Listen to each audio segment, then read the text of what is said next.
안녕하세요. 라이트 인 바이블 사이트 운영자 우라포스입니다.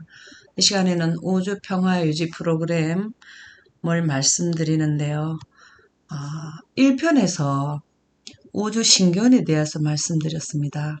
1편에서 우주 신견에 하나님과 말씀이 함께 존재하셨고 보좌에 또 하나님 보좌에 법이 입법화되면서 법과 불법이 공존하기 때문에 법이 입법화된과 동시에 불법이 들어오게 되면 우주의 비상사태가 걸리기 때문에 거기에 대한 안전대비책을 법과 동시에 우주 안전대비책을 하나님의 보좌의 원칙으로 두셨다라는 것을 이해하게 되었고요. 이 편에는 하나님께서 우주 신기원에 계셨을 때에는 아직까지 은하라든가 우주의 모든 이 만상이 만들어지기 이전이기 때문에 지금 이 편에서는 어떻게 하나님이 우주적으로 대국가를 형성하시는 그 과정을 살펴보도록 하겠습니다. 이 은하가 생기기 이전에 하나님 나라는 우주의 중심이 되겠습니다. 여기에 보이는 이 그림은 천문학자들이 5만여 개의 은하를 그 위치를 추적해서 오랜 시간의 지도를 이렇게 만들어 보니까 이 축을 중심으로 해서 나비 형태로 돌고 있다라는 것을 알게 되었습니다. 그러면 과학계에서는, 천문학계에서는 이렇게 설명을 하는데 성경과 종교계에서는 어떻게 설명되어 있는지를 마지막 날 사건들 301쪽을 살펴보도록 하겠습니다. 모든 창조물은 하나님의 영광에 의해서 창조가 되는데요. 그 창조된 것 중에서 보면은 별, 태양계, 그 다음에 이러한 것들은 모두가 일정한 궤도를 따라서 하나님의 보좌를 돌고 있는 것을 보게 된다. 지금 현재는 우리 인류는 흐려진 시력이기 때문에 여기서는 볼 수가 없지만 흐려지지 않은 시력, 즉 하늘나라에 가서 보게 될 때는 이런 것을 볼 수 있다라는 것입니다. 지금 천문학자들은 이 은하계가 어디론가 돌고는 있는데 어디를 중심으로 돌고 있는 것은 알 수 없다고 지금까지 밝혀지지 않았다고 하는데요. 종교계에서는 하나님의 보좌를 중심으로 돌고 있다라고 표현이 되어 있습니다. 야고보 1장 17절에도 같은 맥락으로 설명을 해 주셨는데요. 그는 변함도 없으시고 빛 자체이시기 때문에 변화할 수가 없습니다. 그러나 인류는 살다가 아프다가 늙고 이렇게 변하게 되는데요. 회전하는 그림자도 없으시다라는 것은 이 은하와 별들은 계속해서 자전과 공전을 하면서 돌고 있습니다. 그럴 때 우리 지구와 같은 행성이 돌 때는 반대편에 그림자가 나타난다고 해요. 하나님께서는 이런 행성과 항성에 계시지 아니하시고 우주의 중심에 계신다는 말씀을 야고보서 1장 17절에는 설명하고 있습니다. 하나님이 계시는 하늘나라는 우주의 중심이라 그랬는데 그러면 이것을 하늘나라를 좀 더 설명을 해준 성경구절이 고린도후서 12장 2절에 나옵니다. 한 사람을 아노니 14년 전에 그가 셋째 하늘에 이끌려 간지라. 이것을 좀 더 이해를 돕는 사도행전 469쪽에는 한 사람은 바로 사도 바울이라는 것을 알 수 있고요. 셋째 하늘, 즉 낙원으로 이끌려 하나님이 계시는 지역에 가셨다라는 말이 되겠습니다. 그래서 하나님의 나라는 셋째 하늘이고요. 이 은하가 있는 하늘나라는 둘째 하늘이 되겠습니다. 첫째 하늘은 지구의 하늘권, 헤븐스, 대기권, 성층권, 중간권, 열권이 첫째 하늘이 되겠습니다. 그래서 우주의 중심은 하나님이 계시는 하늘나라고 하늘나라는 셋째 하늘이라고 명칭이 되어 있습니다. 하늘나라에는 정부가 있는데요. 그것이 바로 하나님의 보좌죠. 행정 발언지, 예, 하나님의 정부의 기초는 율법이라 그랬습니다. 살아남은 이 48쪽에 보면 온 천하에서 하나님 정부의 기초가 되는 여호와의 율법은 하나님 자신과 똑같이 신성하였다. 이것은 영원에 간다라는 것을 의미하죠. 신성이라는 것은 신의 성품의 줄임말인데요. 하나님의 율법은 또 이렇게 표현을 해 주셨습니다. 시편 89편 14절에는 의와 공의가 주의 보좌의 기초라. 하나님의 정부의 기초는 율법인데 율법은 바로 의와 공의가 된다는 거죠. 하나님의 법은 의, 즉 헬라어로는 제데크인데 올바름, 공정, 의로움, 하나님의 성품과 같다라는 뜻입니다. 여기에도 마찬가지로 하나님의 신의 성품이라고 표현이 되어 있습니다. 그래서 여호와의 율법은 정말 올바르고 우주적으로 공정하고 우리 지구의 국가법하고는 아주 더 우월한 법이 되겠습니다. 이러한 법을 좀 더 또 설명을 했는데요. 대정투 493쪽에 보면 여호와의 정부의 기초의 법은 사랑의 율법이라고 표현했습니다. 하나님의 정부의 기초가 되므로 사랑의 율법이 하나님의 정부의 기초가 되므로 모든 피조물들은 그 원칙에 그 큰 원칙에 완전히 일치함으로써 큰 원칙이라는 것은 우주적인 법으로 영생에 가게 하는 법이기 때문에 그것이 바로 사랑의 율법이 되는데 이 하나님의 보좌의 그 정부의 법을 일치하다는 것은 지킴으로 수호함으로 행복을 누리게 된다. 영원을 유지하게 된다라는 말씀이 되겠습니다. 하나님 나라의 정부의 기초의 법은 영생에 가고 올바르고 이러한 것이 하나님의 법인데요. 이 법을 조금 더 우리가 이해를 돕는다면 여호와 하나님의 율법은 영생의 빛이라는 것입니다. 바로 우리가 1편에서도 말씀드렸듯이 잠언에 법은 빛이요 그렇게 설명했는데요. 법이 빛이라는 것을 잘 설명해 놨는 말씀이 창세기 1장 3절에 빛입니다. 하나님이 가라사대 빛이 있으라 하며 빛이 있었고 이 빛은 히브리어로는 오르인데요. 우주적인 빛입니다. 이 히브리어로 이 창세기 1장에 나오는 빛은요. 태양빛은 지구에 해당되는 빛이 되겠죠. 이 빛은 우주 신기원에서부터 존재했던 빛이 지구의 지표면에 나타났는데 아담이 선악과를 먹기 전에는 이 빛이 지속적으로 비치고 있었습니다. 그랬을 때는 아담은 죽음을 해야 죽을 수 없는 환경, 초자연 환경에 살게 되었는데요. 그러나 이 빛을 아담은 지키지 않았습니다. 불법을 했습니다. 그것이 창세기 2장 17절에 그 내용이 나오는데요. 선악을 알게 하는 나무의 실과는 먹지 말라. 내가 먹는 날에는 정령 죽으리라 하시니라.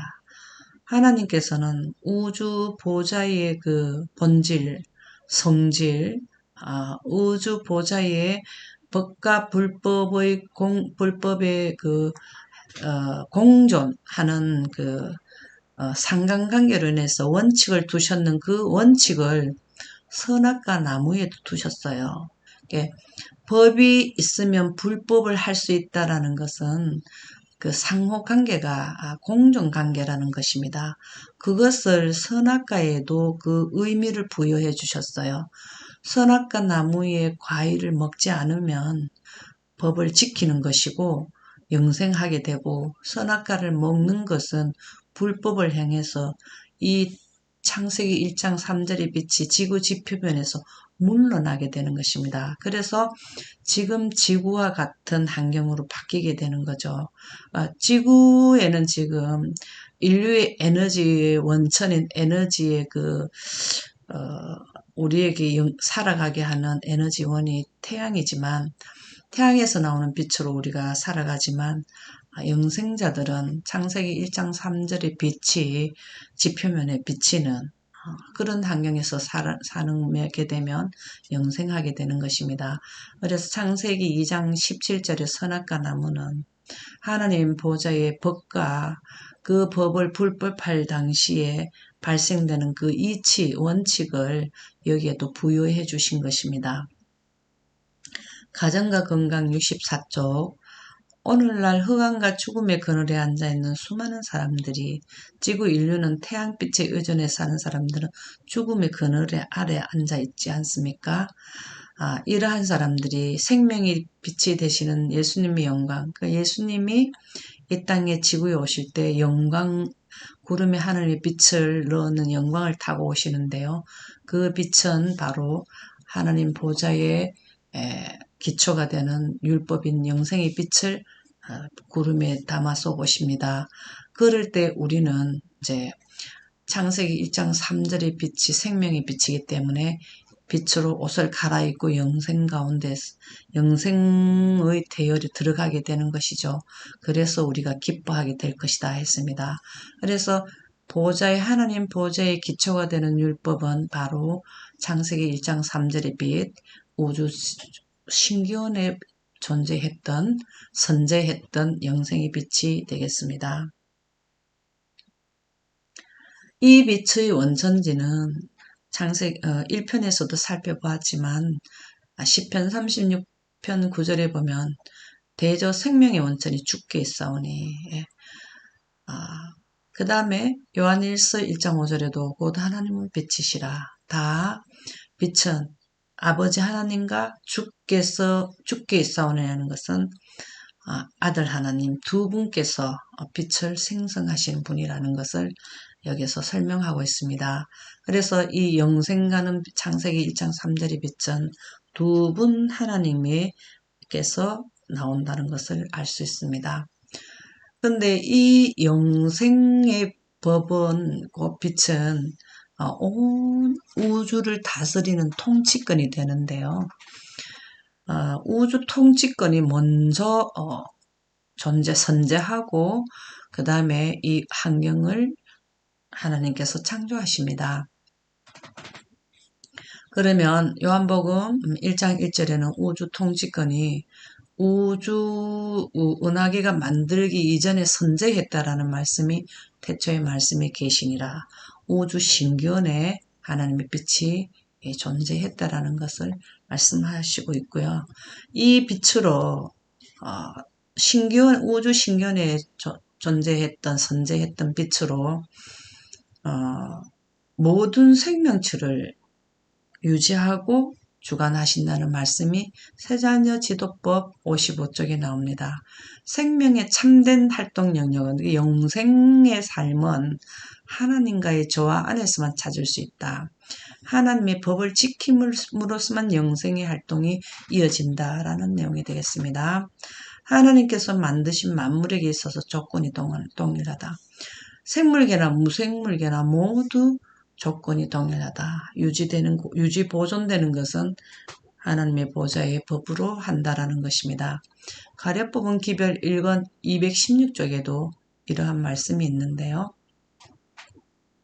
하나님께서는 우주의 최고 통치자로서 한 국가를 통치하시는 분이 아니고 온 우주를 통치하시는 분으로서 모든 생명이 있는 존재들을 위해서 뿐만 아니라 그러니까 동물, 모든 생명 있는 존재뿐만 아니라 천연계의 전체적인 운행을 은하의 모든 운행과 생물계나 무생물계 막론하고 우주의 만물은 무시할 수 없는 고정된 법칙의 지배를 받고 있다. 바로 하나님의 보좌의 법인 하나님의 빛으로 이렇게 유지하게 된다는 것을 알 수 있습니다. 그래서 시편 145편에는 주의 나라는 하늘나라는 영원한 나라이며 이 법이 유지가 되면 영원히 간다라는 거죠. 그래서 주의 통치는 하나님에게로 나온 통치권으로 대대의 통치를 하신다는 내용으로 영생의 법은 모두 통치권인 것을 살펴보았습니다. 그런데 이 우주의 통치권으로 통치를 하시는 분은 하나님이시라는 것을 조금 더 살펴보는데요. 사도행전 4장 24절에는 대주제여 이렇게 말씀하셨습니다. 대주제라는 말씀의 헬라어 용어는 데스포타인데요. 절대 통치자입니다. 우리의 한국은 5년마다 통치자가 이렇게 교체가 되는데요. 우주를 창조하신 분은, 절대 통치자가 되시는 분은 천지와 바다 그 가운데 만유를 지으신 능력이 있는 분이기 때문에 대주제라는 단어를 사용하게 된다는 것이죠. 빌립보 3장 21절에 보면 이 대주제께서는 우주 통치권으로 그가 만물을 자기에게 복종케 하실 수 있는 자의 역사로 이 만물을 고정된 지배의 법칙, 하나님의 법으로 복종케 한다. 운행, 자기의 궤도를 벗어나지 않고 그 길을 유지하면서 계속해서 고정된 법칙을 지키는 것이 바로 우리 모든 만물이 되겠습니다. 그러면 이렇게 하나님께서 우주를 보존 유지할 수 있는 통치권인 하나님의 빛을 태초에 우주 신기원에 존재하게 하셨는데요. 그러면 그 통치권으로 통치를 할 수 있는 존재자들을 또 창조하셔야 되는데 그 존재자들이 그할 환경부터 마련을 하시는 것을 찾아보도록 하겠습니다. 그 예로서 아주 좋은 예가 우리가 살고 있는 지구를 살펴보는데요. 우리가 흐려져 있는 눈이기 때문에 먼 우주에 옛날에 그 오랜 시간 전에 모든 은하계의 생명체를 만들고 환경을 조성하는 거 우리는 볼 수가 없지 않습니까? 그래서 우리가 지구의 환경을 조성하는 창세기를 살펴보는데요. 태초에 이 말씀은 지구의 신기원을 의미합니다. 하나님이 성층권, 대기권, 성층권, 중간권, 열권, 헤븐스, 땅, 지구를 창조하셨습니다. 우리가 이 지구를 창조하시는 걸 보고 온 은하에 있는 또 다른 지구형 행성도 이렇게 창조하셨다라는 것을 우리가 알 수 있습니다.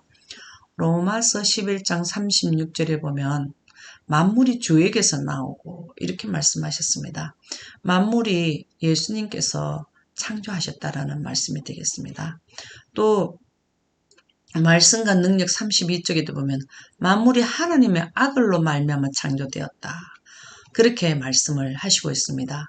이렇게 해서 만물을 만드셨는데 정말 이 은하와 모든 그 원시 세계와 이런 것들을 원자의 세계와 이런 것들을 아들 하나님만 만드셨느냐 어떻게 했는가를 조금 더 상세하게 부조화 선지자 34쪽에는 설명을 하고 있는데요. 초창기 우주, 초기 우주에는 두 분 하나님이 계셨습니다.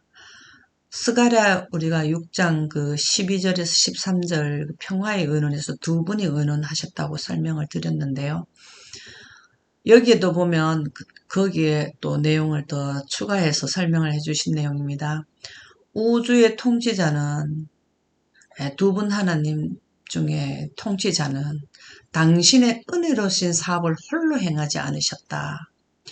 자, 우주의 통치자는 지금 현재로는 아버지 하나님의 위주로 하고 있습니다. 왜냐하면 우주 초창기는 두 분이 동등했는데요. 예수님이 이 땅에 차단된 지역에 하나님의 영광을 개통시키러 오시고 나서부터는 아버지 하나님이 온 우주를 통치자로 하셨다는 의미가 되겠는데요. 홀로 행하지 않으셨다. 그분에게는 모든 존재들에게 행복을 주시려는 그분의 목적을 잘 이해하고 당신의 기쁨을 함께 나눌 수 있는 동력자 곧 동료 한 분이 계셨다. 이분이 바로 지구에 오신 초림을 하신 예수 하나님이 되겠습니다. 태초에 말씀이 계시니라. 이 말씀이 하나님과 함께 계셨으니 이 말씀은 곧 하나님이시라. 그가 태초에 하나님과 함께 계셨다. 이렇게 나옵니다. 여기에 보면 말씀이시요 하나님의 독생자신 그리스도는, 자, 말씀은 물과 빛이죠. 이 빛은 하나님에게서부터 나오는 모든 사물의 본질이 되는 것이 하나님의 빛이 됩니다. 그 모든 사물의 본질, 즉 유전자로서 이 지구의 초림, 마리아 독생자 마리아에게 인카네이션, 살색 속으로 하나님의 빛이, 나는 세상의 빛으로 왔나니 이렇게 말씀하셨잖아요. 이 땅에 오셨는데, 이 땅에 오시기 전에는 본성과 품성과 목적이 있어서 영원하신 하나님과 하나이셨다, 그렇게 했습니다. 이 땅에 오셨지만 본성과 품성이 하나이라는 것은, 본성이라는 건 본질도 되잖아요. 하나이라는 것은 두 분 다 영원에 가는 영생의 에너지를 생성하시는 분이라는 것이 바로 본성과 품성과 목적에서 하나이라는 것입니다. 그래서 하나님의 모든 의도와 아버지 하나님의 그 협의할 때는 의도, 여기에 우리가 어느 지점에 지구형 행성을 만들어서 우주 거민을 둘까, 어느 지역에 두면 좋겠나, 이런 것을 협의를 하시고, 그 다음에 불법이 들어왔을 때에도 어떻게 이 우주를 차단된 하나님의 영광이 있는 지역을 또 영광을 다시 넣는 이런 계획을 의논하실 때 참여하실 수 있는 유일하신 분이 지구에 오신 예수 그리스도시라는 것입니다. 그분이 이 땅에 오시기 이전에 또 땅의 기초를 정할 때라는 것은 지구의 땅의 기초입니다. 지구를 창조하실 때에 내가, 예수님께서, 이 땅에 오신 그리스도께서 그 곁에, 아버지 하나님 곁에 있어서 창조자가 되어 날마다 그 기뻐하신 바가 되었으며 항상 그 앞에서 즐거워하였다. 여기서 하나님과 함께 창조를 하셨다는 것을 알 수 있습니다. 우리가 우리의 인류의 조상 아담을 창조할 때도 보면은, 우리가 우리의 형상대로 우리가 사람을 만들고 함께 창조를 하셨습니다. 이렇게 만물을 창조하시고 환경을 두 분 하나님께서 창조하시고는 하나님 보좌, 셋째 하늘의 보좌를 중심으로 하나님을 보필할, 보좌할 천사를 창조하시는데요. 그 창조하셨다라는 내용이 결론적으로 계시록 7장 11절에 나타납니다. 보좌 앞에 엎드려 얼굴을 대고 하나님께 경배하여, 보좌라는 것은 셋째 하늘에 있기 때문에 천사들의 거주지는 셋째 하늘이 되겠고요. 왜 이분들을 만드셨나 하면 여호와의 말씀을 이루며, 그러니까 이 우주를 통치하는 데 있어서 조력자가 필요합니다. 그래서 보좌관들을 만드셨는 것이 천사들인데요. 그분들은 하나님의 뜻을 이루려고 수종도 들고 또 말씀을 듣기 위해서 그 하나님 보좌에 시위, 서가 계신다라는 것을 말하는데요.